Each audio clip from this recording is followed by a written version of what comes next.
En esta ocasión, en Cultura Grimos, vamos a hablar de la importancia de los años 60, sobre todo en Estados Unidos.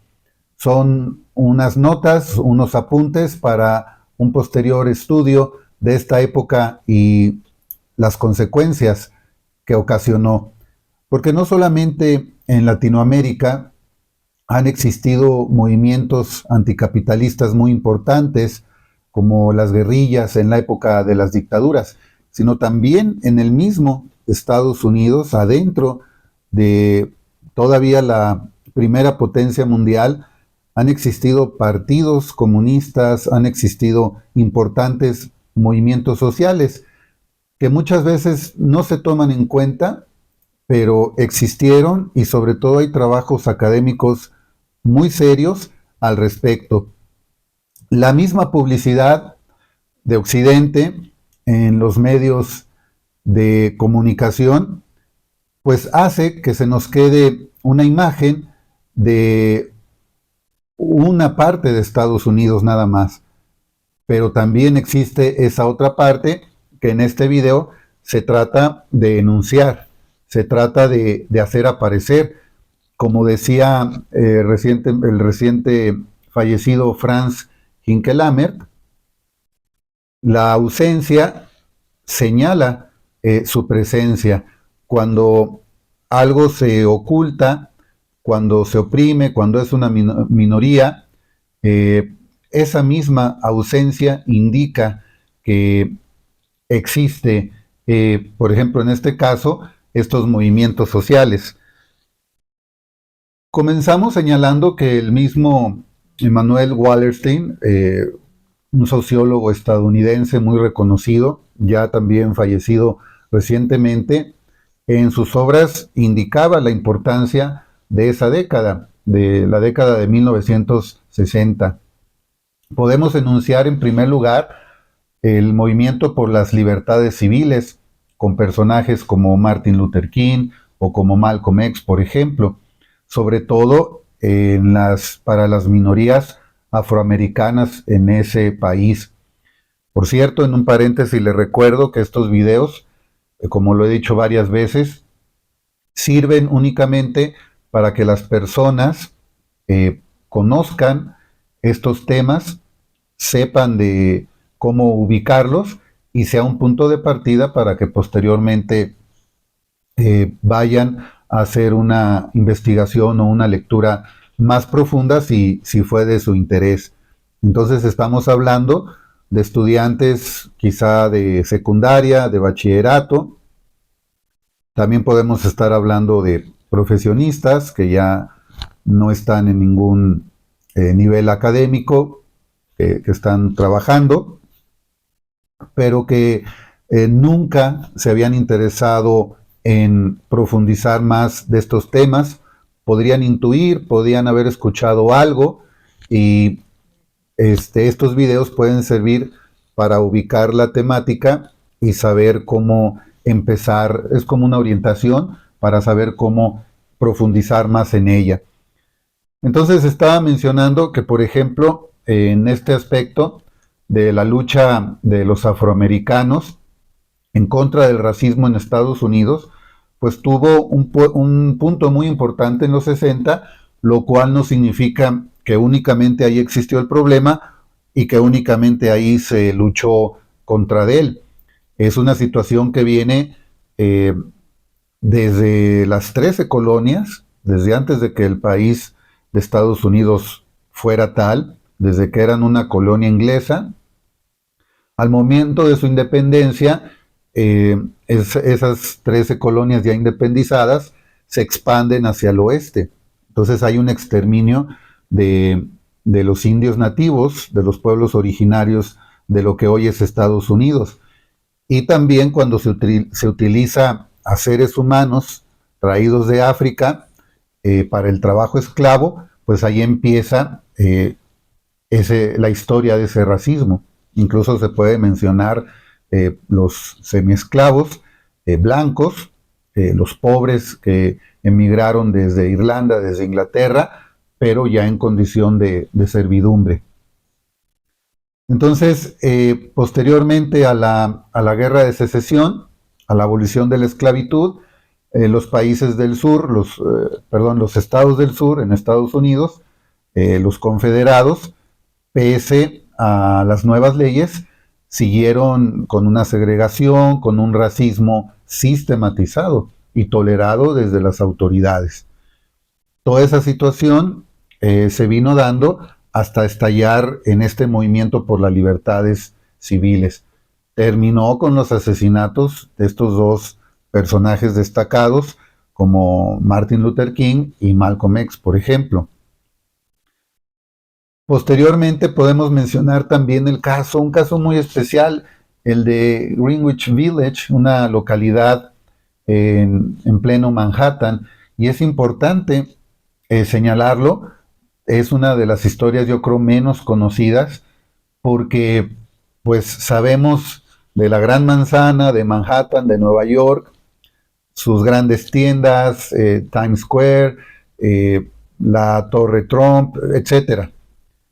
Pero yo creo que nadie se imaginaría la historia que en su mismo núcleo, allí en el mismo Manhattan, eh, sucedió durante por lo menos todo el siglo XX, gran parte del siglo XX.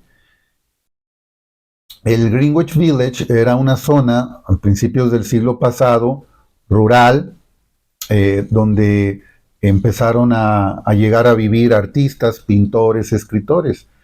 Después se fue urbanizando más y para más o menos cerca de la mitad del siglo pasado, pues ya estaba dentro de lo que es Manhattan, pero siempre se mantuvo, empezó y se mantuvo como un barrio bohemio. De tal manera que ahí fue, por ejemplo, pues la cuna, el hogar de la generación de los escritores beat, de los poetas beat, con gente como Allen Ginsberg, por ejemplo. Incluso ahí, a principios del siglo pasado, estuvo viviendo Eleanor Roosevelt, que era una mujer progresista, muy liberal para su época y para Estados Unidos. Y después vino el resurgimiento de la música folk, incluyendo la música de protesta, que se unió a la lucha por las libertades civiles, ahí en el Greenwich Village, que tenía muchos cafés, muchos bares. Está el famoso bar, si no me equivoco, de nombre White Horse, donde dice la leyenda que el poeta Dylan Thomas, pues prácticamente murió de una congestión alcohólica. En fin, esa zona no solamente era hogar, era un espacio de artistas, de todo tipo de escritores, de intérpretes, de músicos, sino de este mismo tipo de gente, pero de izquierda, y de izquierda muy radical. Vuelvo a repetir, para esa época en Estados Unidos.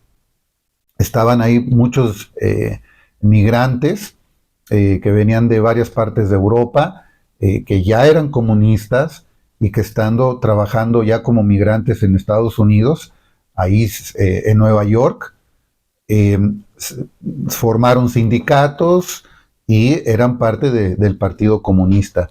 Y es una de las historias muy interesantes, la del Greenwich Village. Y quiere decir mucho, porque no nada más es algo simbólico, sino fue algo concreto, material, físicamente, el lugar de su ocupación, como les decía, en pleno Nueva York, en Manhattan, y el tipo de personas que estaban ahí, pues lo convierten yo creo que rompen paradigmas, porque cuando se habla de visitar Estados Unidos, de irse a vivir a Estados Unidos, de seguir el sueño americano, de progresar, de que Estados Unidos es la gran nación, el modelo del capitalismo, el país más desarrollado, la gran riqueza, pues no es así.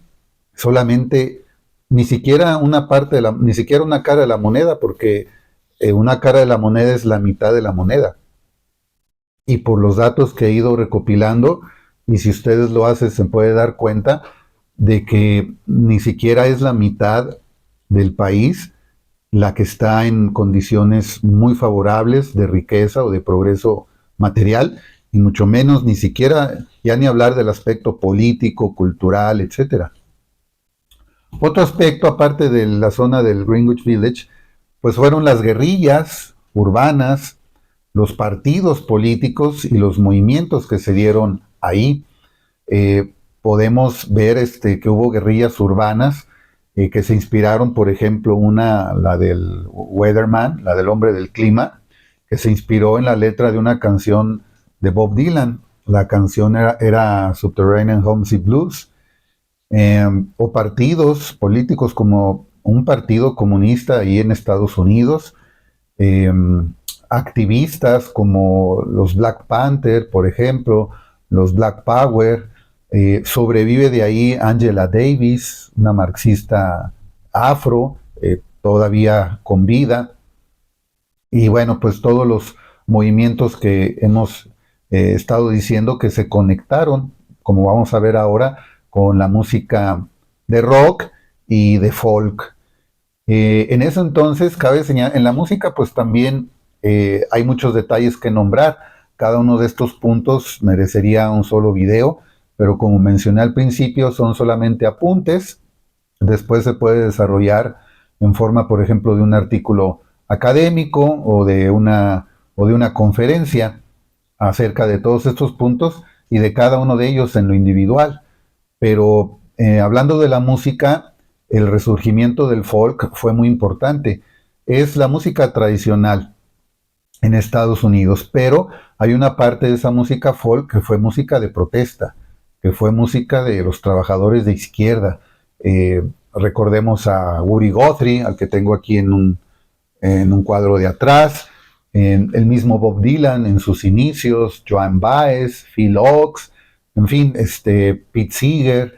Se pueden mencionar muchos cantantes de protesta que participaron activamente en manifestaciones antibélicas, antirracistas. Ahí estuvieron los músicos folk en la marcha sobre Washington, el día en el que Martin Luther King emitió su famoso discurso I Have a Dream.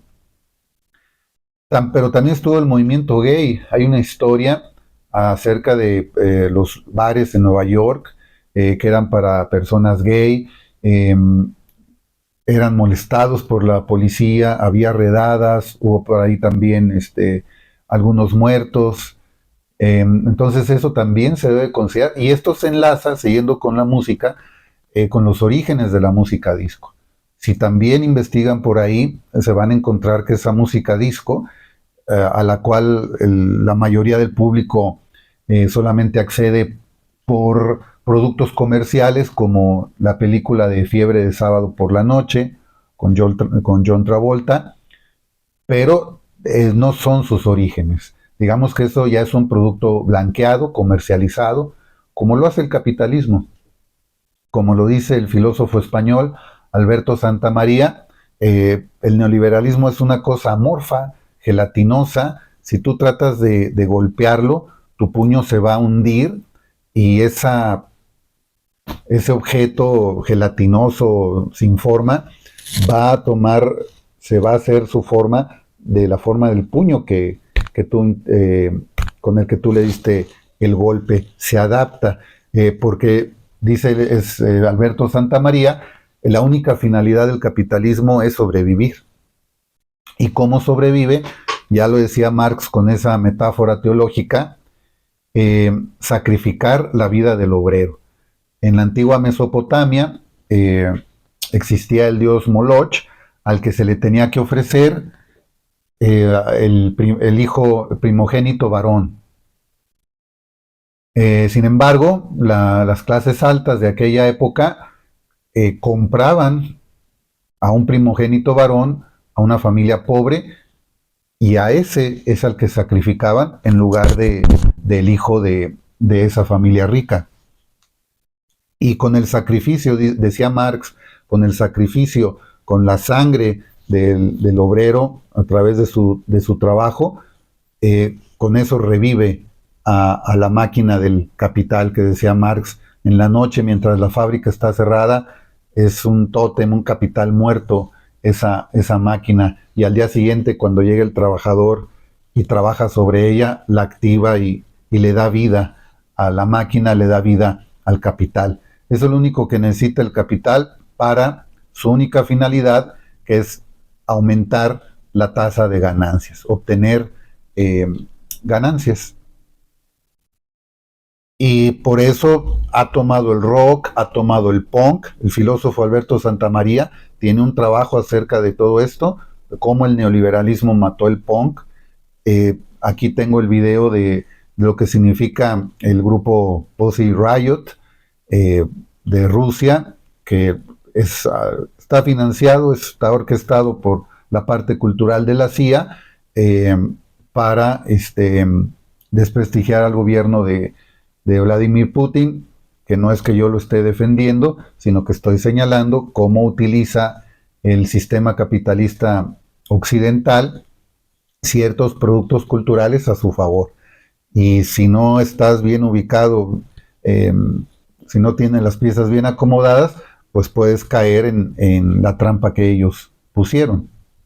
Tú puedes apoyar las causas que tú quieras, pero sabiendo exactamente lo que hay detrás de eso y hacerlo con honestidad. Si defiendes una causa, no hacer cortinas de humo ni nada, porque pues ese es el trabajo de los gobernantes o de las agencias de los países imperialistas para como que tienen como objetivo la ciudadanía para crearle esa confusión. Muchas veces la guerra cognitiva, la guerra de baja intensidad juega un papel más importante que las mismas acciones militares. En Vietnam vimos algo de eso. Hablando de los años 60, pues bueno, la guerra de Vietnam tuvo también en Estados Unidos tuvo un papel primordial. Y en aquella época, a finales de los 60, no había internet, no había los medios de comunicación de ahora, y aún así el pueblo estadounidense se enteraba de lo que realmente estaba aconteciendo ahí y no de lo que decía el gobierno de Estados Unidos, y todos sabemos todas las manifestaciones civiles en las calles, protestas para detener la guerra de Vietnam. Incluso el gobierno de Estados Unidos mentía sobre las acciones militares y cuando incrementó los países en los cuales intervenía Estados Unidos, venían más protestas, la gente lo sabía y venían más protestas. También hay una colección de canciones exclusivas de la guerra de Vietnam, en protesta contra la guerra de Vietnam. Si no me equivoco el nombre, Smithsonian Folks es una compañía que se encarga de hacer antologías y recopilar toda la música tradicional de Estados Unidos, y tiene un box set únicamente de las canciones de protesta contra la guerra de Vietnam. Bueno, eso entonces, por una parte, me quedé en que la música disco, sus orígenes son de los pueblos, del pueblo afro que vivía dentro de Estados Unidos. La música disco viene del funk, que a su vez viene del soul, del blues afroamericano. Y de ahí surge la música disco, que era en bodegas. Volvemos a Nueva York, sigue siendo Nueva York el epicentro, es el epicentro capitalista, pero al mismo tiempo es el epicentro de la lucha anticapitalista en el mismo Estados Unidos. Eran reuniones clandestinas, eran fiestas clandestinas, ponían esa música, pues sí había drogas, etcétera, pero para gente afro. Y después se fue expandiendo. Las disqueras, al ver que era un producto exitoso en lo comercial, pues también lo blanquean. Elvis Presley fue el que blanqueó la música afro, y también se blanqueó la música disco, el punk también se blanqueó. Otro punto, aparte de la música, pues es la literatura. En el caso, como ya dije, de los beatnik, como el caso de Jack Kerouac, de William Burroughs, por ejemplo, el caso del cine también, con el denominado nuevo cine de Hollywood. Por ejemplo, podemos mencionar la película de Easy Rider. Y no todas las manifestaciones culturales tienen la misma intensidad o el mismo nivel de radicalismo, por así decirlo. Podemos encontrar, en el caso de películas o escritores o músicos, podemos encontrar artistas que, si bien luchaban contra el sistema, denunciaban algo, podría ser que no fuera tan radical. Podría ser que no quisieran derrocar el capitalismo, pero sí quisieran componerlo un poco, darle un rostro más humano. Había de ellos.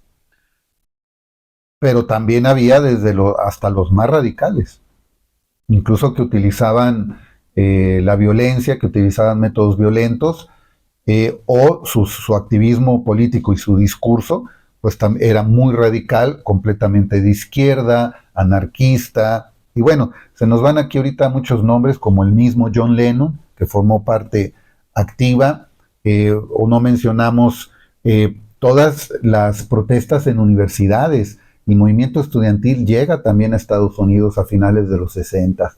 Hay masacres en la Universidad Estatal de Kane, eh, de Berkeley, en California también. Hay muertos, hay heridos, hay represión, entra la Guardia Nacional. Todo eso contribuyó a lo siguiente, las consecuencias. Se ve entonces que Estados Unidos pensó que al terminar la Segunda Guerra Mundial, de la cual había salido ya como primera potencia del mundo, desbancando al imperio inglés, pero al mismo tiempo observa que va a compartir esa hegemonía con la Unión Soviética, que también salió muy fortalecida de la Segunda Guerra Mundial. Y surge el estado de bienestar con el cual Occidente, Estados Unidos, trata de compensar un poco lo que está sucediendo tras la cortina de hierro, donde ese capitalismo de Estado realmente fue lo que sucedió.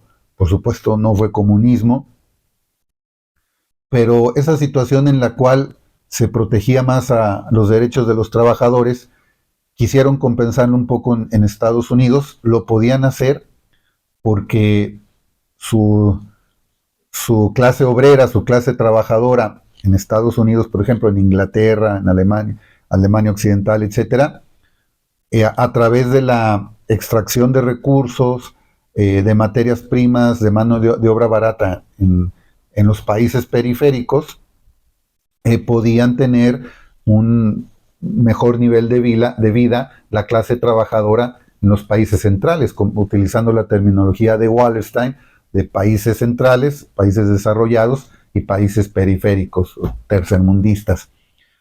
Y con eso mantenían, calmaban lo que podría ser como una queja de que tras la cortina de hierro estaban en mejores condiciones. Pues bueno, ellos también estaban en buenas condiciones. Fue la época de mayor progreso económico durante el siglo XX, el estado de bienestar.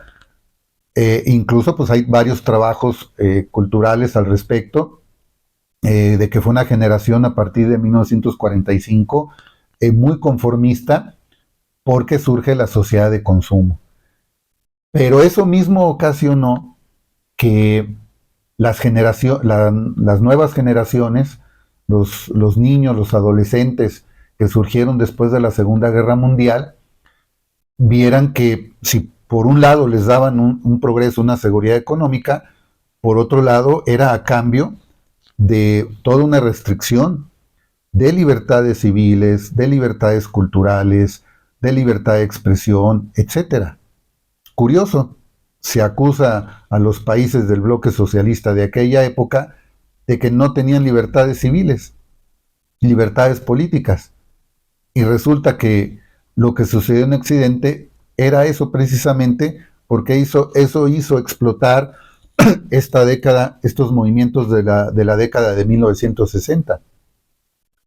Tenían todo en lo material en Estados Unidos y sin embargo no estaban conformes, porque veían, en primer lugar, veían el racismo, veían la explotación a la clase trabajadora, si bien no a los blancos, a la raza, a la gente de raza blanca, sí a los migrantes, como les decía ahorita, que tenían unas condiciones de trabajo pésimas. En aquel tiempo no eran los latinos los inmigrantes, sino que eran los europeos, italianos, irlandeses o de Europa del Este, por ejemplo.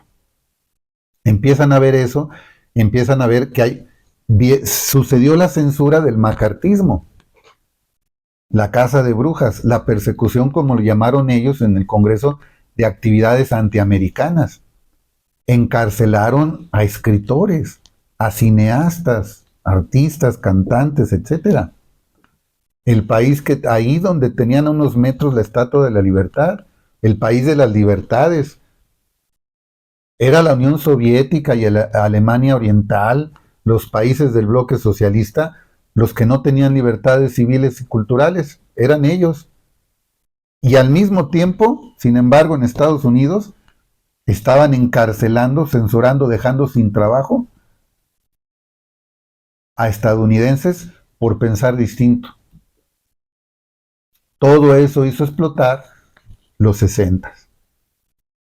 El sistema lo ve, ya estaba la Sociedad Montpellerin desde 1940 y tantos, después de la Segunda Guerra Mundial, donde se reunían los padres del neoliberalismo, liderados por von Hayek, que después en los 70, después de todo esto, fue Premio Nobel de Economía. Como dicen por ahí, en política no hay casualidades. El sistema ve lo que la gente puede hacer. Se organizaron los estudiantes, utilizan la música como una forma de rebeldía, hay activismo político fuerte, hasta violento, huelgas sindicales, hay expresiones artísticas de todo tipo, hay líderes sociales. Entonces vieron que esa forma de Estado capitalista no era suficiente.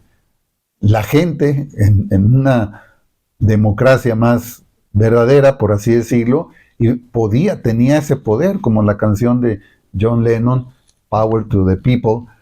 La gente, como lo es, la gente vio que realmente tenía el poder y podía hacer el cambio.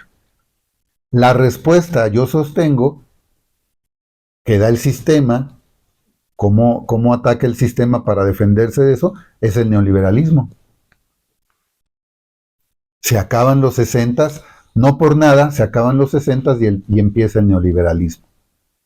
En 1973 se da el golpe de Estado en Chile, financiado por la CIA, ponen a un militar, a Pinochet, y ahí va personalmente Milton Friedman, de la escuela de los Chicago Boys, de la Universidad de Chicago, de la escuela del neoliberalismo de libre mercado, va ahí a implantar el neoliberalismo como una prueba a nivel mundial. Pocos años después ya lo ponen Reagan en Estados Unidos, Ronald Reagan, y Margaret Thatcher en Inglaterra. Esa es la respuesta de las grandes élites financieras, políticas e intelectuales. Esa es la respuesta a todo el movimiento de los años 60. No les duró mucho, porque en los 90 hubo la contrarrespuesta de los movimientos de izquierda. Surge a final de los 90 la figura de Hugo Chávez. Surge pocos años antes, en los mismos 90, el EZLN en Chiapas, México, etcétera. Y pocos años después, la crisis de la globalización, en el 2008 la crisis financiera. Los movimientos populares en Bolivia, asciende Evo Morales al poder, etcétera. Les duró muy poco eso, porque siendo el neoliberalismo una respuesta más radical de capitalismo, lo único que hizo fue profundizar, como era lógico, no se esperaba otra cosa. Profundiza la desigualdad, profundiza la pobreza, profundiza la manipulación de la información, profundiza todo lo que había la gente luchado por los 60, 30 años después dijo, sigue estando peor las cosas que como estaban en los 60. Entonces se espera obviamente una respuesta mejor, más organizada de los movimientos de izquierda. Bueno, eso es lo que quería mostrar en esta ocasión.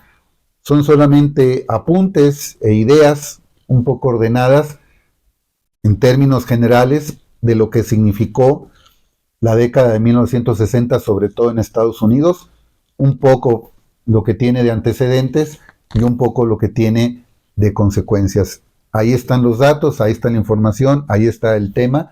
Vale la pena profundizar en ello, como les decía al principio. Hay académicos, hay escritores, hay periodistas estadounidenses con posgrado en las mejores universidades de Estados Unidos que tienen trabajos académicos, libros, publicaciones al respecto. Y también, por supuesto, documentales.